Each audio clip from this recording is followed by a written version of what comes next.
সমস্ত মাধ্যমিক পরীক্ষার্থীদের স্বাগত জানাই যারা 2024 শিক্ষাবর্ষে মাধ্যমিক পরীক্ষা দেবে।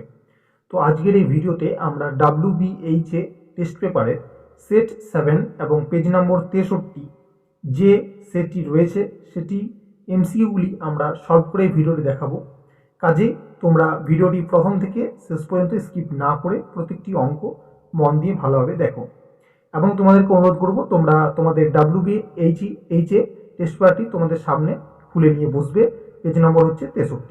ঠিক আছে, তো প্রথম অঙ্কটি তোমরা দেখো, দেওয়া আছে বার্ষিক 10% চক্রবৃদ্ধি সুদের হারে 100 টাকা কত বছরে সুদের মূল্যে 121 টাকা হবে।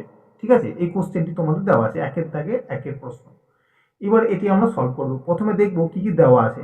প্রথমে হচ্ছে আর দেওয়া আছে কত 10%, পি দেওয়া আছে 100 টাকা। ঠিক আছে, এবং টিটা আমাদেরকে বের করতে হবে এবং সুদের মূল্যে বা স্ববৃদ্ধি মূল যেটাকে বলা হয় সেটা হচ্ছে 121 টাকা। ঠিক আছে, তাহলে আমরা স্ববৃদ্ধি মূলের সূত্র কি জানি, P into 1 plus R by 100 whole to the power T equal to 121, কারণ আমাদের স্ববৃদ্ধি মূল অলরেডি বলে দিয়েছে।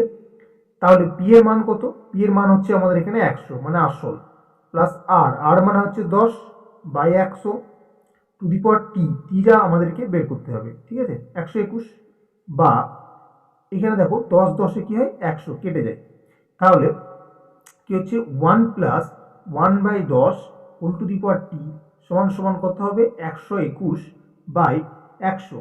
কেন 100 হলো, কারণ 100 এর সঙ্গে যেহেতু গুণ হয়েছিল এদিকে কি হলো ভাগ হয়ে গেল। ঠিক আছে, বা এখানে আমরা কি করব 10টাকে লসাগু, 10টাকে লসাগু করলে কত হবে 10 10 যুক্ত 1 মানে 11, 11 টু দি পাওয়ার টি। ঠিক আছে, ইকুয়াল টু হচ্ছে আমাদের কত 121 বাই 100। ঠিক আছে, এটাকে আমরা কিভাবে লিখতে পারি, এটা হচ্ছে 11 বাই 10 তার হোল স্কোয়ার লিখতে পারি। ঠিক আছে, এটা হচ্ছে আমাদের 11 বাই 10 তার হোল স্কোয়ার আকারে লিখে দিলাম। তাহলে 11 by 10 whole to the power T equal to হচ্ছে আমাদের 11 বাই 10 হোল স্কোয়ার। তাহলে 11 বাই 10 11 বাই 10 ক্যান্সেল, অতএব টি সমান কত হবে, টি সমান হবে 2। তাহলে আমাদের কত টি এর মান বেরোলো, টি এর মান হচ্ছে 2। অর্থাৎ তোমাদের অপশন আছে এটা বি, তাহলে বি এর অপশন আছে 2 বছর, তাহলে সঠিক উত্তর হবে অপশন বি। এরপর দেখো নেক্সট অঙ্ক, 2 নম্বর অঙ্কে বলা হয়েছে যে 2p, একটা সমীকরণ দেওয়া হয়েছে, দেখো 2p x square plus 3x plus 4 equal to 0। ঠিক আছে, তাহলে এই সমীকরণে বলা হয়েছে যে বীজ দুটি পরস্পর যদি অনন্যক হয় তাহলে পি এর মান কত হবে। তাহলে আমি একটা বীজ ধরে নিচ্ছি আলফা, যেহেতু অনন্যক বলেছে তাহলে আর একটা বীজ কত হবে 1 বাই আলফা। এখন আমরা বীজদের গুণফল বের করব। তাহলে বীজদের গুণফলের সূত্র আমরা কি জানি, alpha into 1 by alpha equal to কত হয় সি বাই এ। তাহলে সি হচ্ছে এখানে 4 আর এ হচ্ছে এখানে 2p, এক্স স্কোয়ারের সঙ্গে যেটি মাল্টিপ্লাই হয়েছে সেটা হচ্ছে 2p, তাহলে লিখলাম 2p। তাহলে আলফা আলফা কি হলো কেটে গেল, বা 2p সমান কত হবে 4, তাহলে 2 দুগুণে কত হয় 4, অতএব পি এর মান কত বেরোলো 2। তাহলে এখানে বীজ দুটি যদি পরস্পর অনন্যক হয় পি এর মান হবে এখানে 2। ঠিক আছে, এবং 2 আছে তোমাদের অপশন এ তে, তাহলে অপশন এ হচ্ছে তোমাদের এখানে সঠিক উত্তর। চলে যাবো পরবর্তী অঙ্কে। 3 নম্বর অঙ্কে বলা হয়েছে যে tan theta plus cot theta equal to যদি 2 হয় তাহলে tan two the power 5 theta plus cot to the power 5 theta এর মান কত হবে। ঠিক আছে, তাহলে এটা আমরা কিভাবে বের করব। তাহলে প্রথমে এইখান থেকে আমাদেরকে থিটার মানটি বের করে নিতে হবে। কি করে বের করব না, ট্যান থিটা কট থিটা মানে আমরা জানি 1 বাই ট্যান থিটা। ঠিক আছে, ইকুয়াল টু হচ্ছে 2। তাহলে ট্যান থিটা যদি নিচে লসাগু যায়, তাহলে tan theta into tan theta মানে হচ্ছে tan square theta plus 1 equal to হচ্ছে 2, বা tan square theta plus 1 equal two 2 into tan theta মানে 2 ট্যান থিটা। এটাকে আমরা এই সাইডে নিয়ে চলে আসবো। ঠিক আছে, তাহলে বা tan square theta minus 2 tan theta plus 1 equal to 0।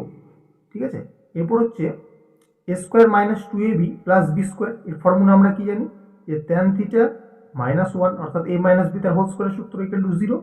তাহলে অতএব tan theta equal to tan theta equal to হচ্ছে 1। তাহলে 1 আমরা কত ডিগ্রি মান জানি, ট্যানের 45 ডিগ্রি মান। তাহলে থিটা ইকুয়াল টু কত, tan tan both side cancel, theta equal to হচ্ছে 45 ডিগ্রি। তাহলে থিটার মান আমরা পেয়ে গেলাম 45 ডিগ্রি। ঠিক আছে, তাহলে এখানে আমরা থিটার মানটি পুট করবো। তাহলে tan two the power 5 theta, এখানে যে থিটা আছে সেখানে আমরা লিখবো 45 degree, plus cot to the power 5 theta যেখানে ছিল সেখানে লিখবো cot to the power 5 45 degree, ঠিক আছে, মানে অর্থাৎ কট 45 টু দি পাওয়ার 5।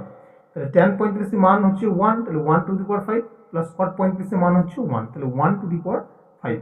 তাহলে 1 এর পাওয়ার 5 হলে সেটি 1ই হয়, এটাও 1 হয়, তাহলে 1 প্লাস 1 হচ্ছে 2, ঠিক আছে। এখানে সঠিক উত্তর হবে তোমাদের 2, যেটি রয়েছে তোমাদের অপশন সিতে, ঠিক আছে। অপশন সি হবে এখানে তোমাদের সঠিক উত্তর। যদি এই প্রসেসটি তোমাদের বড় বলে মনে হয় তাহলে মনে রাখবে এরকম যদি অঙ্ক দেওয়া হয় tan theta plus cot theta সমান 2, তাহলে অবশ্যই ট্যান এর পাওয়ার, ট্যান এবং কটের পাওয়ার যাই থাকুক না কেন এরকম অঙ্ক থাকলে তার উত্তর সবসময় কিন্তু 2 হবে। তারপর দেখো 4 নম্বর অঙ্কে বলা হয়েছে যে দুটি বৃত্ত একই সমতলে অবস্থিত হয়ে পরস্পরকে ছেদ বা স্পর্শ না করে তাহলে বৃত্ত দুটির সাধারণ স্পর্শের সংখ্যা কত হবে। অর্থাৎ ধরো দুটি বৃত্ত পরস্পরকে ছেদ করছে না, এক্ষেত্রে বৃত্তটির স্পর্শ সংখ্যা কত হবে। দেখো স্পর্শক হচ্ছে এ একটা স্পর্শক আমরা আঁকতে পারি, এ একটা স্পর্শক আঁকতে পারি, ঠিক আছে, এইদিকে একটা টাচ হয়ে যাবে জাস্ট, এ একটা স্পর্শক আঁকতে পারি, আবার এই বরাবর একটা স্পর্শক আঁকতে পারি। তাহলে বৃত্তটি পরস্পরকে ছেদ যদি না করে তাহলে এক্ষেত্রে আমরা মোট 4টি স্পর্শক আঁকতে পারি। তাহলে 4 হচ্ছে তোমাদের আছে অপশন ডি তে, ঠিক আছে, তোমরা দেখো টেস্ট পেপারে অপশন ডি তে আছে, তো অপশন ডি হবে এখানে সঠিক উত্তর। 5 নম্বর অঙ্কে বলা হয়েছে যে একটি ঘনকের সমগ্র তলের ক্ষেত্রফল এস বর্গ একক এবং ঘনকের কর্ণের দৈর্ঘ্য ডি হলে কোন সম্পর্কটি সঠিক হবে। তাহলে তোমরা দেখে নাও, তোমাদের টেস্ট পেপারটি ফলো করো একটু।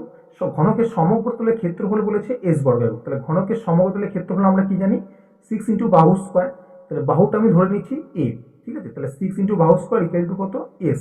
আর একটা বলেছে ঘনকের কর্ণের দৈর্ঘ্য ডি, ঠিক আছে, তো ঘনকের কর্ণের দৈর্ঘ্যের সূত্র আমরা কি জানি √3 ইন্টু বাহু যেহেতু আমি এ ধরেছি তাহলে √3 ইন্টু এ ইকুয়াল টু হচ্ছে আমাদের কত ডি। অতএব এ ইকুয়াল টু কত হবে, এ ইকুয়াল টু হবে ডি বাই √3। তাহলে এর যে মানটি আমরা এখানে পেলাম সেই এর মানটি আমরা এখানে বসিয়ে দেবো, ঠিক আছে। তাহলে বসিয়ে দিলে কি হবে 6 into D by √3 whole square equal to হচ্ছে এস, বা 6 ইন্টু ডি তার হোল স্কোয়ার মানে ডি স্কোয়ার আর √3 স্কোয়ার মানে হচ্ছে 3 ইকুয়াল টু হচ্ছে এস। তাহলে 3 দুগুণে হয় 6, তাহলে বা অতএব লেখো এস সমান কত হচ্ছে 2 ইন্টু ডি স্কোয়ার মানে 2d স্কোয়ার। তাহলে এস ইকুয়াল টু হচ্ছে এখানে 2d স্কোয়ার, যেটি রয়েছে তোমাদের অপশন এ তে, ঠিক আছে। অপশন এ তে রয়েছে তোমাদের S equal to 2d square বা 2d স্কোয়ার ইকুয়াল টু এ, দুটি একই, sorry 2d square equal two S, দুটি একই। তো অপশন এ হচ্ছে তোমাদের এখানে সঠিক উত্তর। 6 নম্বর প্রশ্নে বলা হয়েছে, দেখো একটা নর্মাল কোশ্চেন দিয়েছে, সেখানে বলা হয়েছে অজাইব গ্রাফ থেকে নির্ণয় করা হয়। তোমরা রাখবে অজাইব গ্রাফ থেকে আমাদের মধ্যমা নির্ণয় করা হয়, ঠিক আছে। মধ্যমা রয়েছে তোমাদের অপশন বি তে, তাহলে অপশন বি হবে তোমাদের এখানে সঠিক উত্তর। তাহলে তোমাদের আজকের এমসিকিউর প্রথম যে 6টি ছিল সেগুলি কমপ্লিট হলো। দেখা হচ্ছে আবার নেক্সট পরবর্তী ভিডিও।